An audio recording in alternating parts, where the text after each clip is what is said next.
is up for, you know, whatever challenges or games. He never really picks one of the stay back in CS style of characters. Or Alistair. Yeah, a lot of the times he does lose early on because he's, you know, going for one of the other, you know, more have fun strategies. So we'll see what they come up with. Nasus is actually a throwback champion. I mean, we were only seeing 2-on-2s earlier today, but AB Nasus was definitely a thing as well. It was 100 CS win condition champion, but you auto-pushed every time, you forced bad recalls. It's the Aurelion solo 1v1. It really is what that comes down to, is you play as fun, his research. interactive as possible. All right. I don't think he's really spelling anything. I think Akali, Cinder, Nasus are all, like, reasonable bands. Now we're going to be reading into every single band. I have to. I have to. Okay, well, it's just a couple of hover-overs here. I mean, Faker insta-locked. Faker insta-locked Ori. Oh, that's that was an instant lock. I mean, not even blinking anymore. Okay. If you know your tier list, right, you're like, I ban these 3, then I pick Orianna. Those are the counter picks. Like, okay, yeah, I guess that's me. All right, Artifact, what do you have to go against the most famous player in the world? That's true. Lucian, okay. Honestly, I do like it, right? A super aggressive early on, especially. Yeah. We'll see what route he goes for with the build. Because again, whenever it is something like this, marksman versus mage, I always look at the Hex Drinker by breakpoint. Yeah. It's so big, it takes away the possibility of, you know, a lot of the threat from the level 6 on-lines. I actually want to see potentially him go for things like Klepto as well, just to get those items sooner. I mean, that's good too, right? I think I would like to.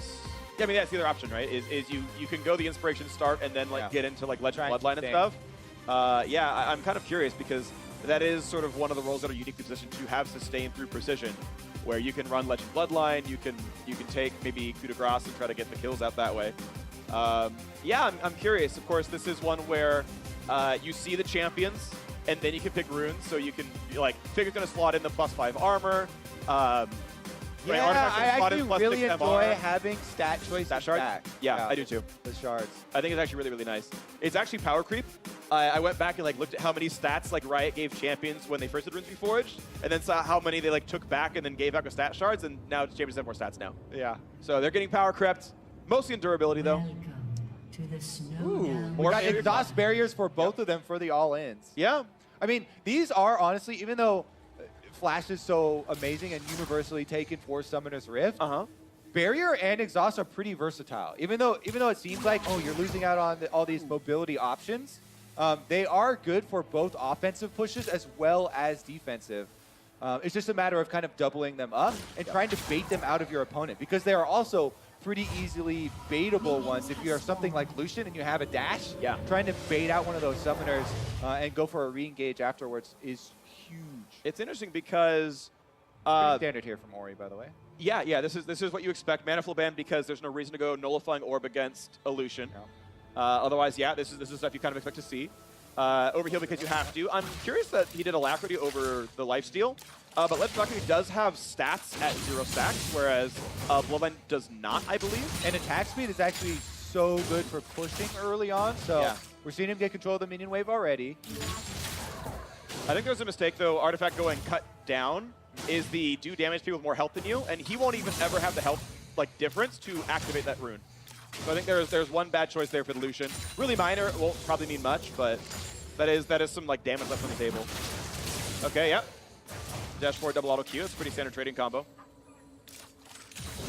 What I'm interested about with the exhaust is the fact that Faker's entire burst combo is out of exhaust range, and Lucian's ult is out of exhaust range. So there can be situations where you have no summoner spell in a bad trade if it's played correctly. But yeah, Faker's doing such a good job in lane. It's something that both of them can opt into too. Yeah, but Faker's ball control you're talking about, he's always trying to keep it for max distance attack moves here and keep it between him and Artifact. Artifact's still getting the minion wave push. Yep. And they've both been able to burn one potion off of their opponents. Faker, of course, because he started Duran's shield or Duran's ring, does get 2 of them at the start. Yep. And so far, Artifact's trying to push. CS is 19-13, so Artifact is winning in this, and we know how hard it is to last hit under turret. So Artifact may be able to have more gold and priority on the first recall. Good trades on Faker as well. Yeah, and he's forcing him to trade back, right? So Faker doesn't get to auto these minions. He's gonna miss one caster there. Gets that one. Pretty big CS. This one he has to. Wow, nice. Yeah, Artifact actually doesn't even go all the way back. He just gets a health relic here to try and continue to push Faker under turret and force him to hit more CS. Yeah, and it's working. Right? This is actually really, really good. He's up 5. He's going to continue to have tempo, it looks like. I forget, did he go, is he Inspiration secondary? Or is he Sorcery secondary on the Lucian? Do you remember? I think it was Sorcery. Okay, for like Mana Flow ban? Yeah. Okay. But I'm not 100%. Yeah, I forgot, I'm sorry. Because I was tunneling like the one rune choice, I didn't look at the rest of them. Because if he has Mana Flow ban, it's actually really easy to keep pushing with, which is going to be pretty useful. One thing I find interesting is Lucian did not start W. That's actually super, super common, at least in bot lane Lucian, because it's very easy to land the W on. Oh, Exhaust are on though. They're going to fight for this one. When's Barrier coming out? He's going to block some of this, but Faker, can he get the damage? Barrier comes up. He's got it. 1 auto, and Faker gets the first blood. He was down CS, but he found the all-in, and Faker moves on. Not worried at all. He holds his cards there, waits for the barrier to drop, knows he has it with the auto attack afterwards. Orianna Clockwork able to pull it through. Yeah. Extended trade's really actually good on Orianna because of that passive. That was really nice.